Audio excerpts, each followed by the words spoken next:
خریدے ہوئے پلاٹ پر زکوٰۃ کا کیا حکم ہے؟ دیکھیے، اس سوال کا جواب یہ ہے کہ اگر ہم نے پلاٹ اس نیت سے خریدا کہ ہمیں آگے چل کر اس پلاٹ کو فروخت کرنا ہے،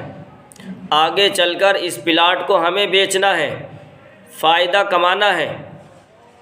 اور ہم اپنی اس نیت پر برقرار بھی رہے، تو اب سال گزرنے پر ہمارے اس پلاٹ پر زکوٰۃ واجب ہو جائے گی۔ اور اگر ہم نے پلاٹ خریدا بیچنے کی نیت سے